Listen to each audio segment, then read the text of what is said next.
So I chose Kate and Leopold from 2001, directed by James Mangold, starring Hugh Jackman, of course, Meg Ryan, Liev Schreiber, quick logline on the movie. An English Duke from 1876 is inadvertently dragged to modern day New York, where he falls for a plucky advertising executive. So I cheated a little bit because I was trying to remember that was it the X-Men movie, the first one that I saw him first in, or this one? I think it's in the Hmm. same year Yeah, or roughly within a very year. Yeah, I think it's within a within a year of each other. year. Yeah, exactly. So I just, going back to what I said up front of like, I associate Hugh Jackman, of course, with Wolverine, like everybody else, but also with just a lot of charm and charisma and persona. And I wanted to pick something from that early era where he's basically, dialed up charm and charisma and handsomeness and everything up to the 20, on a scale of 10. it's Hmm. it's incredible. I mean, this movie overall, I don't know if you've seen it before, but I had seen it, of course, before because I do like rom-coms. The movie's fine, although I had no idea that James Mangold actually directed Yeah, this, so it's it's crazy. fun that Yeah, I was like, they've oh, interesting. been, Yeah. yeah, in this kind of friendship partnership for all this time, which is kind of fun actually. But the movie's fine, it's really good moments, but the good moments are all because of him, because he's just so great. And I mean, this is a farcical premise, that you can only buy into it and can only be on the ride if you actually believe that this person, Hugh Jackman's character, is like from a different time and how they would be in modern times, and the whole fish out of water side of it is all super fun, but very grounded and real. That's the thing with Hugh Jackman, is that he commits, like we've been saying. Hmm. And sometimes that commitment can come off as, theater good energy and maybe a little hokey and such, which, depending on who's emitting that, can be annoying versus charming. I, in Hugh's case, always find it charming. Hmm. But in this case, that's not the case. I think he is playing a real character, and everybody around him in the movie, just like everybody around watching the movie, you can't help but admire him and like him and fall for him. It's all happening, So, and I don't think you get the career that he's had if people didn't see this side of him, Hmm. And that's why I wanted to put this movie on the table. The big weak point of this movie, as much as I like Meg Ryan, is I think her and sort of their chemistry. It just doesn't really work. And I think this movie is still quite fun despite that. So on this rewatch, which I had not seen this movie in a long, long, long, long time, I was like, I wish they had a different actress here. And this movie actually could be really fun, and really good, and kind of be in that pantheon of great rom-coms from this era. I mean, this is sort of the last of it. We are approaching the end of the rom-com. Well, yeah, the good Ish. ones at That, yeah, least. right. Yeah, I know. Like for that, the '90s sort of Yeah, big budget Hollywood ones. Yeah. right. Yeah. So I wish that was different. But overall, okay movie with good moments. He's amazing. Yeah, I'd never seen this before. I'd always know of it. I mean, I Mm. remember seeing the trailers, being like, this looks really silly. And it Right. definitely is. It's a movie full of silly hijinks and tomfoolery, basically, Yeah. which, your mileage may vary on that. I didn't really find it that good, though. I think the Hugh Jackman, to your point, was what kept it not from being boring. It Yeah. just felt like a sitcom to me, like a sitcom setup. Like, oh, the ex lives upstairs. People come in and out of the Yeah. apartment via the window, like Kramer, like bursting in, like on Seinfeld. Yeah. She's still friends with her ex for some reason, which again feels like a sitcom setup. But then a Yeah. wacky person shows up out of nowhere, and who is it? It's this guy from the past. And like, how do Yeah. we? I'm like, It's okay, this is all like a very pilot. weird. Yeah, it felt like too much like a sitcom, which just was Totally. kind of like, eh. And then the time travel logic was sort of weird. And I didn't, to your point, I think I also thought Meg Ryan did not do a good job. The description you read said she was plucky. I didn't think she Yeah. was plucky at all. She was kind of bland and boring. And like, the chemistry between them to me was absolutely not there. But Hugh Jackman is having a great time and he can pull off that.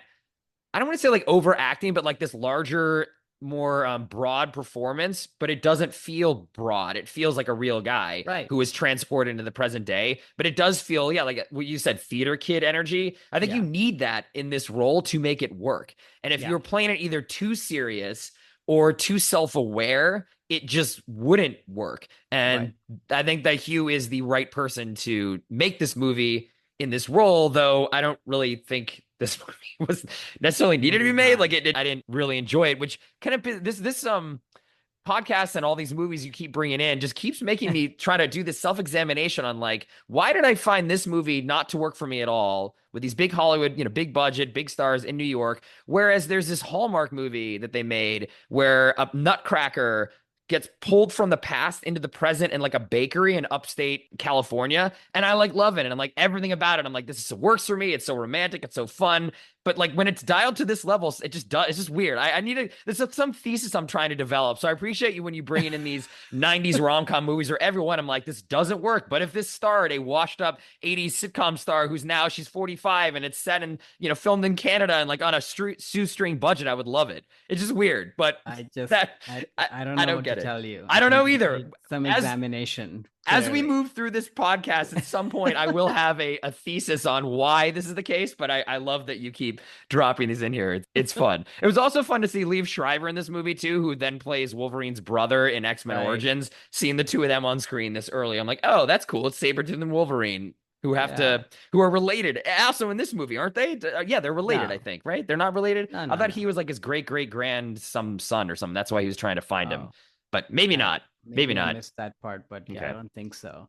Yeah, I mean, as you said that, it made me think that, this is what I grew up with, like these rom-coms, we would go as a family. A lot Hmm. of these actually made it to India. Of course, the superhero movies made over there too. And that's why I do have a fondness for the X-Men movies, because it was Hmm. the right time. But a lot of these movies came over there on VHS, and I Right. have like fond memories of just like sitting and watching them as a family dinner and a movie thing at home. And so I have like that fondness, I guess, to them, Hmm. even though I can totally see obviously that a lot of them are not great. And like this one obviously isn't. But they're always good moments, which Hmm. I appreciate that. I mean, this is very hard to do, like how do you make a good rom-com? I think it's one of the hardest thing to do because it has to be entertaining and fun and funny. And even though there's a farcical thing at the center of it, you have to believe it and buy into it. Hmm. You need great chemistry, you need great stars, you need a great supporting cast to build a world. Like all of this is like super hard to do. So that's why, we are at a time now where these don't even exist or barely, Hmm. But I think this is sort of the last leg of it, if you will. And it's still charming. And I think, like we both said, it's because of him, I Yeah. think. Yeah. And it's funny, I was thinking about Prestige, which we covered in our Nolan episode.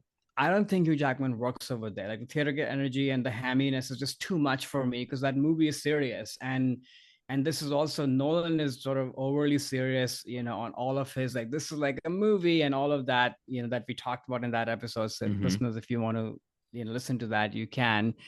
But here, I think it's more earnest, and the whole tone of the movie is sort of sitcom and silly, like you said. So it sort of works better, I think. So that was kind of interesting to think about.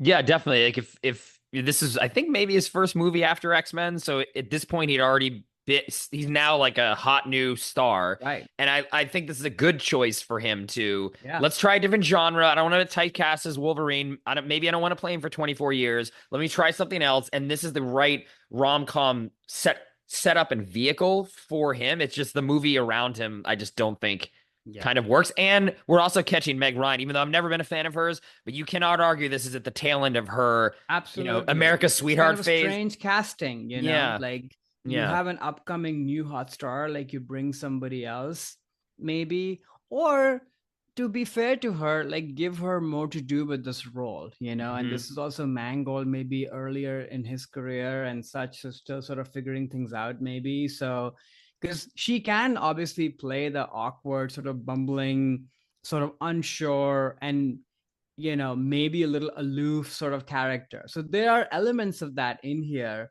but it's just not used very well. So yeah, it's just unfortunate. Yeah, that's a good point. I think because the Leopold character in Hugh Jackman is so just fantastical in terms of the premise, that she's almost playing the straight man to that. And Yeah, her character doesn't really it's have just dead. motivation, do anything. Like, what is she really there for other than just to be on screen with this crazy character from the past? And now he's in New York Yeah, and like, what is a toaster? Ah, like that stuff. I Like know. she can't. she can't have a character, or they don't at least write her one, because then Yeah, the she movie doesn't would have feel off anything. balance, and that's too bad. Like, I It's think too bad. she needs more, because she's not. Maybe this is me, just my own personal, but she's not enough of a magnetic personality to carry a character which has no character. Like, she Yeah. needs something to do. She can't just get by on her America's sweetheart whatever thing No, alone. And exactly. this, Yeah. maybe why she didn't last as long as like a Julia Roberts or something in terms of her star power, but I don't Yeah, know. there's some of that, but I think, like you said, I think it's also what movie you're in and who are you opposite, like Hmm. that stuff is just so dialed up that I think Meg is really good at sort of like her specialty is understated charm. She Right. also is a charm machine, but it's very understated. It's sort of awkward and aloof, and it works in different kinds of movies. Or you give her more to do, with a different script, a different director, or what have you. And none of that sort of panned out here. Um, Exactly. Yeah. The one thing also I just want to point out again at the very, very end of the movie, I always watch the credits. And there's a subplot in this film where Hugh Jackman is basically inventing the elevator in oh his time yeah. period. And there's a notice at the end that basically like explains who actually invented the elevator and giving that person credit.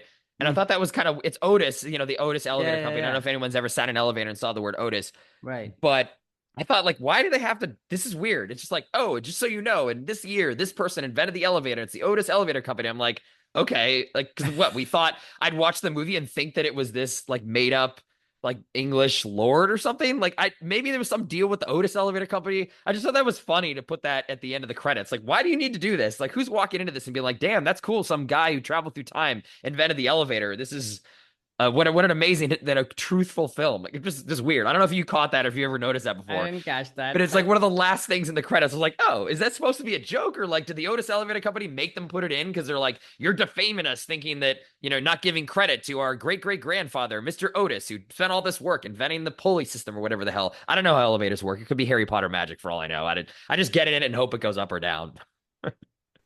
yeah, I don't know Weird. why they did that. Maybe some sponsorship thing, but I think it's kind of cute. I know, no, it made me All right laugh. here. It was cute and it made me laugh more so than most of the rest of the movie did. But that's why I wanted just to call that. I'm like, hey, just people like stay to the end of the credits and you'll get a nice little surprise to the Otis and you might learn something. It teaches you. Kate Leopold educates you. Hi there, it's Alex. If you like the review and discussion Karan and I just had, make sure you subscribe to our channel, Movies That Shaped Us, to get full episodes. Every other Wednesday, Karan and I review a new release and then discuss 6 other movies made by that film's actor or director and how they shaped us. Subscribe right now or follow our podcast on Spotify or Apple Podcasts via the link in the description below. Hope you join us for the journey.